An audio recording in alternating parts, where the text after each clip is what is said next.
The kingdom awaits, my love. They are ready. Let the games begin. அன்பு தமிழ் மக்களே வணக்கம். நாம ஒரு கருத்து கந்தசாமியா இருந்துக்கிட்டு சங்கி என்று பல பேர்கிட்ட பேர் வாங்கிக்கிட்டு தேர்தல் முடிவுகள் பற்றி கருத்து சொல்லாம இருந்தா அது தெய்வ குத்தம் ஆயிடுமே அப்படின்னு பலர் என்னிடம் வான் பண்ணியதால் என்னுடைய அனாலிசிஸ் படி என்ன தேர்தல் முடிவு வரும் என்று சொல்ல வேண்டும், வீடியோ வெளியிட வேண்டும் என்று பலரும் கேட்டுக்கொண்டதால் இந்த வீடியோவை நான் வெளியிடுகிறேன். விஜய் ஆட்சியை பிடிச்சிடுவார், இல்லை எதிர்கட்சி தலைவர் ஆயிடுவார். இந்த தேர்தலோட எடப்பாடி விவசாயத்தை பார்க்க போயிடுவார். ஸ்டாலின் டோப்பா தொப்பியை கலட்டி வச்சிடுவார். சபரீஷன் உதயநிதி வீட்டில் இடி ரைடு ஐடி ரைடு உள்ளே நுழைஞ்சிடும். இந்த கேஸுகளை பார்க்கத்தான் அவங்களுக்கு நேரம் சரியாக இருக்கும். துர்கா ஸ்டாலின் கோவிலுக்கு போகிறதையே நிறுத்திடுவார். சேகர்பாபு கிறிஸ்தவர்களை துரோகிகள் என்று பேச ஆரம்பிச்சிடுவார். தோல்வியை தழுவிய முக்கியமான திமுக தலைவர்கள் பிஜேபியில் போய் சேர்ந்து விடுவாங்க. திமுக ரெண்டா பிளந்து ஸ்டாலின் திமுக, கனிமொழி திமுக என்று ஆகிவிடும். பிஜேபி அமோக வெற்றியை ருசித்து தமிழகத்துக்குள்ள வந்து கிராமப்புறங்களில் பெஞ்சில் அமர்ந்து டீ குடிக்க ஆரம்பித்து விடும். திமுக முகத்தில் மக்கள் கறி பூசி விடுவார்கள். தொங்கு சட்டசபை வந்துவிடும். ரிசல்ட் எனக்கு முன்பே தெரிஞ்சதுனால தான் நாம் போட்டியிடவில்லை என்று திருமாவளவன் அறிக்கை விடுவார். மைனாரிட்டி கவர்மெண்ட் என்று மூச்சுக்கு மூச்சு ஸ்டாலின் பேசுவார், படித்து காட்டுவார். அதிமுக 2.5 வருடம், பிஜேபி 2.5 வருடம் என்று ஆளுவதற்கு ஒப்பந்தம் போடுவார்கள். விஜய் தேர்தலில் விட்ட பணத்தை சம்பாதிக்க மறுபடியும் நடிக்கப் போயிடுவார் என்று ஆளாளுக்கு இஷ்டத்துக்கு மனம் போன போக்கில் கருத்து சொல்லும் போது நான் கருத்து சொல்லப்படாதா? கதை விடும் கூட்டத்தில் நான் சேர விரும்பவில்லை. கதை சொல்லித்தான் எனக்கு பழக்கம். சோசியல் மீடியாவில், யூடியூபில் எக்ஸிட் போல் கருத்துகள் கண்ணா பின்னா என்று கருத்து சொல்கிறார்கள்.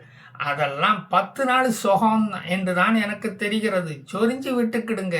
தமிழக மக்கள் கருத்து கணிப்பாளர்களுக்கு முகத்தில் கரி பூசுவார்கள். தமிழக மக்கள் இதுவரையில் கிளியர் வெர்டிக்டை தான் கொடுத்து வந்திருக்கிறார்கள்.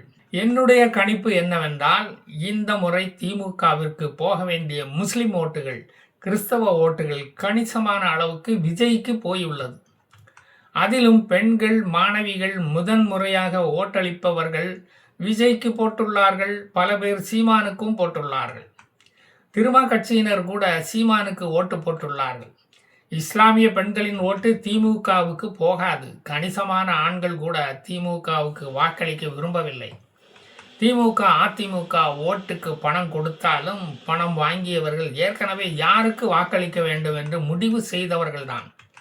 அதே போல கிறிஸ்தவர்களில் பல பேர் விஜய் ஒரு கிறிஸ்தவர் என்ற பாசத்தில் அவருக்கே ஓட்டளித்து திமுகவுக்கு ஓட்டையை போட்டுள்ளார்கள். அரசியலில் புதியவர் வரட்டும் என்ற எண்ணமாக இருக்கலாம். அது எக்ஸிட் போல் ஏன் தோல்வி அடைகிறது என்றால், ஓட்டு போட்ட எவனோ உண்மையை வெளியே சொல்வதில்லை. இந்த பைத்தியக்காரர்களும் தேர்தல் முடிவு வரும் வரை பொழுது போகாமல் இந்த எக்ஸிட் போல நடத்தி கொண்டு இருக்கிறார்கள். ஆளுங்கட்சிக்கு தான் ஓட்டு போட்டேன் என்று சொல்பவர்கள் ஆளுங்கட்சி ரவுடிகளின் தாக்குதலுக்கு பயந்து உண்மையை சொல்வதில்லை. இந்த முறை பாதிரியார்கள் கரடியாக கத்தியும் திமுகவுக்கு ஓட்டு போட சொன்னாலும் அரசியல் பேசும் இடம் தேவாலயம் அல்ல என்று பலர் கொதித்து எழுந்துள்ளார்கள். அதை நாம் பார்க்க முடிகிறது பல இடங்களில். இதில் ஆச்சரியப்பட ஒன்றும் இல்லை. என்ன, திமுக கோட்டை என்று சொல்லப்பட்ட இடங்களில் எய்ம்ஸ் செங்கல்கள் உருவப்பட்டுள்ளன. நீ ஏன் எங்களுக்கு ஓட்டு போடவில்லை என்று கிறிஸ்தவ உதயநிதி கிறிஸ்தவர்கள் சட்டையை பிடித்து கேட்க முடியாது. கள்ள ஓட்டு போட்டவர்கள் டெத் சர்டிஃபிகேட் வாங்கிவிட்டு ஏற்கனவே போய்விட்டதால் ஓட்டு போடும் நேரம் முடியும் நேரத்தில் இந்த ஆவிகள் நடமாட்டம் இந்த முறை இல்லை. இந்த முறை என்னுடைய ஓட்டை காணோம் என்று யாரும் கம்ப்ளைண்ட் கொடுக்கவில்லை. ஓட்டு போட்ட சதவிகிதம் ஏறுவதை பார்த்தால், அதுவும் வரலாறு காணாத அளவுக்கு ஏறியதை பார்த்தால் ஆன்டி இன்கம்பன்சி தெளிவாக தெரிகிறது. திமுக அடிமைகள் எண்ணிக்கை இம்முறை குறைந்து விட்டதை காண முடிகிறது. ஸ்டாலின் சொன்ன பழைய திமுகவை பார்க்க முடியவில்லையே. இந்த முறை இந்துக்கள் திமுகவை எதிரியாக பார்த்தார்கள். ஓட்டுக்காக திருப்பரங்குன்றத்தில் அரசு நடந்து கொண்ட முறை மக்கள் மனதில் காயமாக பதிந்து விட்டது. பிஜேபி மதவாத கட்சி என்ற பரப்புரை இம்முறை எடுபடவில்லை. எடப்பாடியார் இம்முறை எடப்பாடியில் ஜெயித்து விடுவார் என்று கூறுவது போல் குளத்தூரில் ஸ்டாலின் ஜெயித்து விடுவார் என்று கூற முடியவில்லை. ஸ்டாலின் அரசாங்கத்தின் மேல் உள்ள வெறுப்பு அவரது தொகுதியிலும் வெளிப்படும். சென்னையில் விஜய் கட்சிக்கு ஓட்டு போட்டவர்களில் பல பேர் திமுகவுக்கு போன முறை ஓட்டு போட்டவர்கள். ஓட்டுக்கு 5000 ரூபாய் என்று கொடுத்தாலும் வாங்கியவர்கள் மாற்றி போட தீர்மானித்து விட்டார்கள். அதை நானே பல பேரிடம் பேசிய போது கேட்டேன்.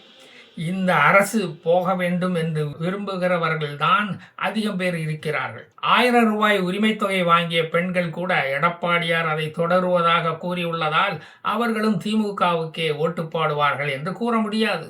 உரிமை தொகை கிடைக்காத பெண்கள் ஸ்டாலினுக்கு போடப் போவதில்லை. உரிமைத்தொகை வாங்கும் பெண்களுக்கே 5000 ரூபாய் வரவு வைக்கப்பட்டுள்ளதால் அது கிடைக்காதவர்கள் கொதித்து போயுள்ளார்கள். விலைவாசி உயர்வு ஸ்டாலினுக்கு ஏற்பட்ட ஒரு பின்னடைவு. வீட்டு வரி உயர்வு, மின்சார கட்டணம் பல மடங்கு உயர்வு, லட்சம் கோடிகளில் கடன் வாங்கி எந்த பெரிய திட்டங்களையும் திமுக அரசு நிறைவேற்றாதது, ஸ்டாலின் மேடைகளில் கூசாமல் பொய் பேசுவது, பத்திரப்பதிவு கட்டண உயர்வு, பஸ் கட்டண கொள்ளை, மழைநீர் வடியாமல் மக்கள் படும் அவதி, இவற்றால் நல்ல பெயரை சம்பாதித்து விட்டார் ஸ்டாலின். கோடிகளில் சம்பாதித்தது போய் லட்சம் கோடிகளில் சம்பாதிப்பது தெரிந்து போய்விட்டது மக்களுக்கு இப்போது.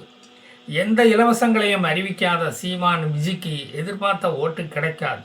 மேலும் அவர்கள் கூட்டணி வைக்காமலும் அது கிடைக்காமலும் போட்டியிடுவதால் எதிர்பார்த்த ஓட்டுகள் விழாது. எடப்பாடி இலவசம் என்று அறிவித்தால் அதை செய்யாமல் விடமாட்டார். மக்களை இதுவரை அந்த விஷயத்தில் ஏமாற்றியதில்லை.